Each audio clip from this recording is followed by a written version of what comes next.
প্রশ্ন হচ্ছে, হুজুর দোকানে টিভি রাখলে আমার মনে হয় কাস্টমার বেশি আসবে, দোকানে টিভি না লাগাতে আমার কাস্টমার কম, এক্ষেত্রে দোকানে টিভি লাগানো যাবে কিনা?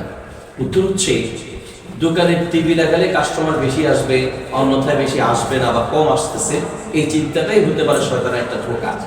হ্যাঁ, আপনি যদি টিভি লাগাতে চান তাহলে অবশ্যই টিভিতে ইসলামিক কিছু চালানোর উদ্দেশ্য দিয়ে লাগাতে চান তাহলে অসুবিধা নাই। টিভির মনিটর দিয়ে আপনি ইসলামিক লেকচার অথবা ইসলামিক সঙ্গীত, ইসলামিক অনেক বিনোদনের ব্যবস্থা আছে বা ইসলামিকভাবেই যে সকল ভিডিও তৈরি করা হয়েছে সেগুলো আপনি চালাতে পারেন। কিন্তু দুঃখের বিষয় হচ্ছে, আপনি হয়তো দোকানে চালাবেন, ভালো কিছু চালানোর উদ্দেশ্যেই টিভিটা লাগাবেন, কিন্তু দেখা যাবে যে সেখানে অন্য কেউ এসে বলবে যে এটা লাগান সেটা লাগান, চ্যানেল চেঞ্জ করে দিতে চাইবে।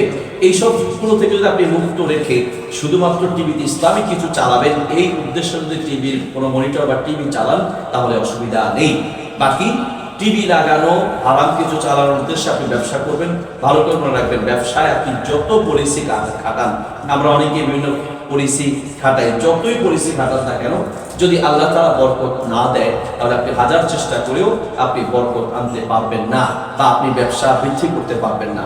ব্যবসায় বেচা কিনা বাড়ানোর জন্য আল্লাহ সুবহানাহু ওয়া তাআলা সাহায্য লাগবে। তবে আপনি হারাম কিছু দিয়ে ব্যবসায় লাভবান হতে চান, এটা কখনো আপনার জন্য লাভবান হওয়ার সম্ভাবনা থাকবে না। তো আল্লাহ তাআলা আমাদেরকে ব্যবসায় বরকত পাওয়ার জন্য আরো কিছু আমল আছে, সেই আমলগুলো আমরা করতে পারি।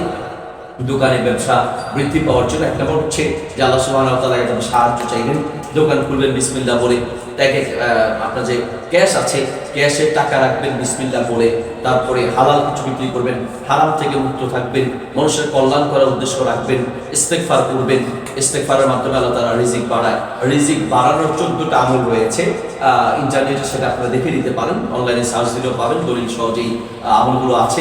এরকম কিছু আমল আছে যে আমলগুলোর কারণে রিজিক বাড়ে, আমরা সেই আমলগুলো বেশি করে করবো ইনশাআল্লাহ, এবং হারাম পন্থায় বিক্রয় থেকে আমরা বেঁচে থাকার চেষ্টা করব, মানুষের উপর জুলুম করা থেকে বেঁচে থাকবো। আমরা অনেক সময় মনে করি একটা কাস্টমার পেলাম, তার কাছ থেকে লম্বা লাভ করলাম, বেশি লাভ করলাম, একদিন করলেন কিন্তু আরেকদিন সে কাস্টমারকে হারিয়ে ফেলবেন। এই জন্য ব্যবসার ক্ষেত্রে সততা, ব্যবসায় লাভবান হওয়ার জন্য খুবই বেশি জরুরি। তো আল্লাহ তাআলা আমাদেরকে ব্যবসায় লাভবান হওয়ার জন্য হালাল পন্থা অবলম্বন করার তৌফিক দান করুন।